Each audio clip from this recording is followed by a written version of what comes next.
sit and watch Buhari squander our children's future with his $29.6 billion loan request, says Atiku. Former Vice President Atiku Abubakar has criticized President Buhari's $29.6 billion loan request, which he described as irresponsible. The presidential candidate of the People's Democratic Party (PDP) in the 2019 general elections alleged that Buhari was trying to ruin the future of Nigerians with a loan request, which Senate President L0AN said will be approved despite its rejection in the 8th Senate. Atiku, who recalled how he and former President Olusegun Obasanjo worked to clear Nigeria's foreign debt after a return of democracy in 1999, affirmed that Nigeria's problem is not the lack of money but the inability of Nigerians to make the right leadership decisions.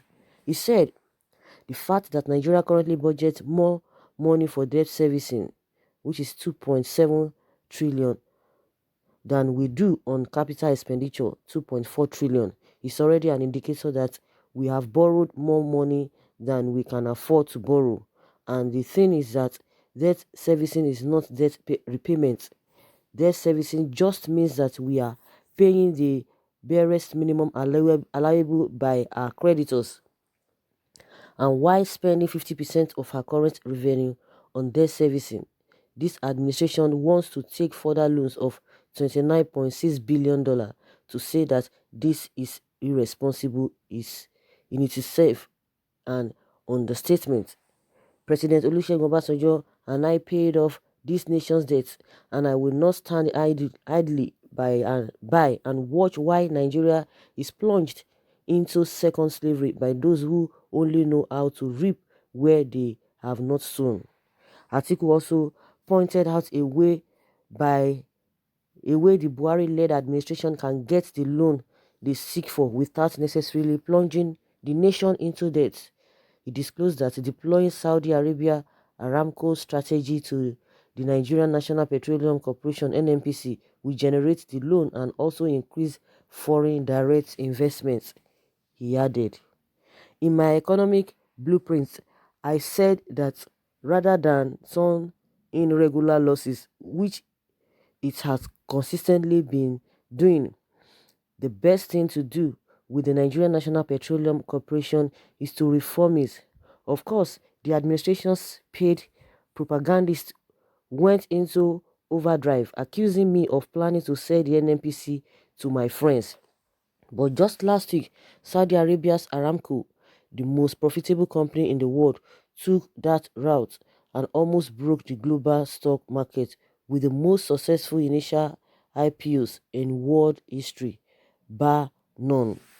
Ironically, Saudi Aramco raised $29.4 billion via this IPO, just the amount this administration wants to borrow.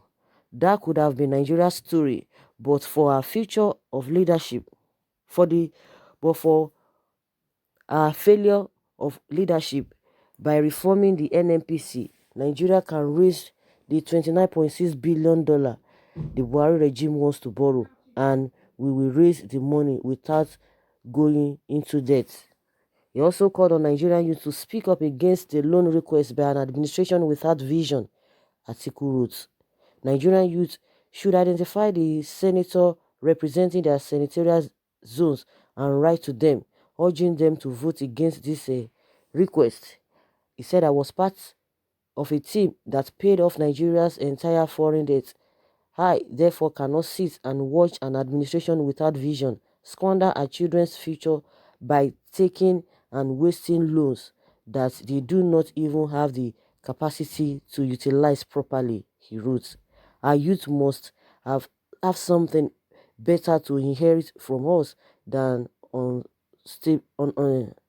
unsustainable debt fueled by insatiable greed. That is why I call on the Senate of the National Assembly to show loyalty to Nigeria and reconsider its decision with regards to approving Buhari's $29.6 billion loan request." Wow, so guys, we've heard what Atiku said, that he's not going to sit by and be watching uh, Buhari's regime to be going in the direction that is not going to be favorable to the Nigerian people as a whole. And you know how he talked about how himself and Obasanjo paid off Nigeria's debt. You know, that being said, one thing is that very soon you're going to be hearing what people are going to be saying. But in my opinion, I would have loved people to be open-minded, you know, from what Atiku has said. Some people will not just go, and a lot of people might not even know all of these things. We are not here telling you, oh, we know what we know. We are bringing all of these things to your knowledge so that you'll be able to have an open mind and be able to go and dig what he has said, to find out what he has said, and to be able to know what exactly he's talking about. I could remember during the time he was campaigning for election, he said he was going to do restructuring, he was going to sell the NNPC. Oh my God, that was one of the reasons a lot of people came for him. Oh, can you imagine? Can you this? Can you do this? Can you do that? You know, irrespective of anybody who is saying anything, irrespective of what people perceive of that particular person, what you need to do is that when somebody says something, you know, you don't just rush and begin to abuse the person, oh, this and that, or begin to insult. That is what a lot of us do. And the nitty-gritty of the issue on ground, we don't even bother to look at it because we already have a mindset for a particular person. Like what he said, if you feel otherwise, you need to go and do your research, know and what you know he's talking about. Forget what you the word has painted him or what you perceive of him. You know, like at times they say when somebody who is a, you know, there's an adage that when somebody who you think that he does not have knowledge is speaking, at times you don't just discard the person totally. I'm just trying to paraphrase and, you know, put it in a more lighter way. If that kind of person is talking, you know, you don't just immediately write off the person. You just need to listen and just find out some things. So there could be some truth. But if you believe that, oh, this person is not going to offer anything because you already have a mindset, of course, you might be able to, you might be losing a lot of things. If you hear what Atiku is saying, you would know that, okay, he's making a lot of sense. But of course, when you see politicians talking, they want to say some things that, you know, is very nice and what have you. But we as a people, we need to go further and see what he has said. Find out what he has said, whether what he has said is the truth of the whole matter. But now he's still referring to the statement he made, the promises he was making, some of the things he said he was bringing to the table if being elected. And he's still saying that thing and emphasizing on it.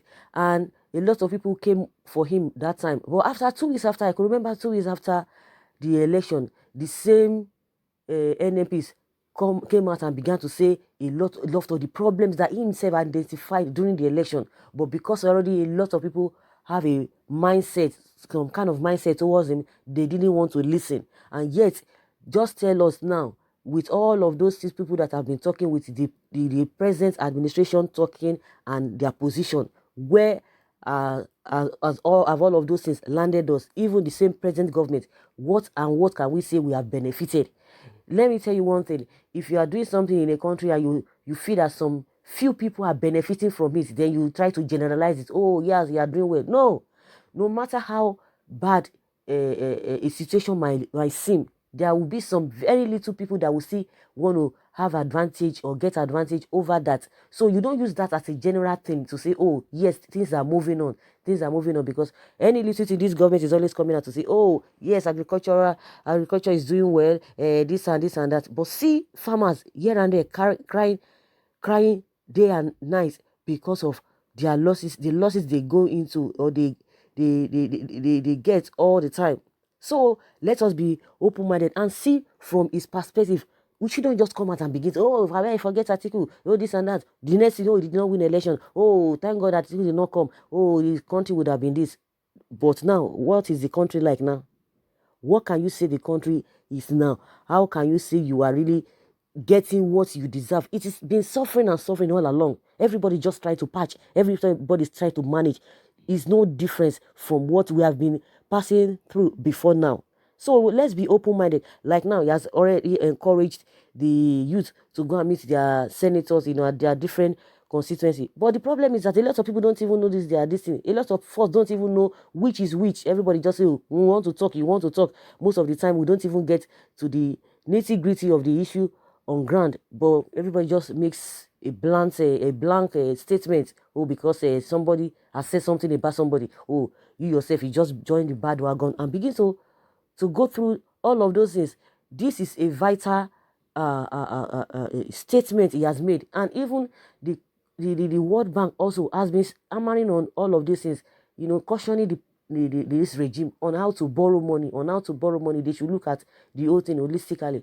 These people, they will just borrow money at the end of the day to furnish their lifestyle. Even Atiku that was talking to, of course, they can come and tell us, okay, they paid off this, they paid off that. But these are the people who have been enjoying Nigeria right from time immemorial. But the people of the country are still there, are still on the ground. They've not been able to even lift their heights, let alone they want to rise in the first place. It's the poverty, it's the penury, all of this while.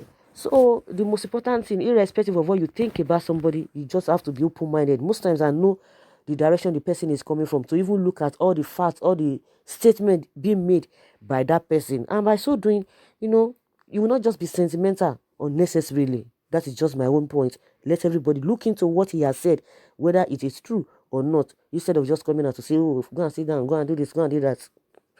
That's just my own opinion. Someone is saying here that I cry for some Nigerians who cannot see beyond their nose. The man article is talking from experience, and some people are here insulting him. Discuss on the point he is making and stop attacking his personality, which is what I said before. And someone say, article, you and PDP destroy the living and the yet unborn children future for 16 years. That is what somebody is saying. And someone says, yes, so it is true. And someone says, is Nigeria more better today than 8 years ago? Stop supporting evildoer and stand up for what is right. It's true. That is what they are going to be saying. Then are you better off today now? With 5 years they have spent, this regime has spent, is it not enough for us to have known the areas which we are going to? Are we better off now? In everything, are we better off now? Everything is just in disarray. And someone is coming for Atiku here saying that, Atiku, you are the toxic politician who looted the future of unborn children in Nigeria. You are an unintelligent, unrepentant loser. Keep wailing. The person is laughing, and somebody smile at what this particular person said. And another person replies that statement that is Atiku's loot up to Buhari and the APC loot bad belly. Someone say evidence that he looted. Provide the evidence that he looted. Like I said, a lot of people will just have a mindset, oh, somebody, propaganda. When you talk about propaganda, these particular governments, they are champion, you cannot beat them before they came in. And all of those things that they said now, it's playing out. All those propaganda they brought for them to come in. Now, I can do it, I can do it. Now you are there. What have you done? What difference have you made? Someone say, Buhari, take the loans now. This is the only chance we have now. The loans we took before now had been shared by the elites. Loans are not bad ones. Used well, we can see what you and your team were using Nigeria money for. Many abandoned projects and new ones were springing up. So guys, let us hear your opinion concerning the issue on ground. Leave your comments below and let's learn from you. Thank you very much.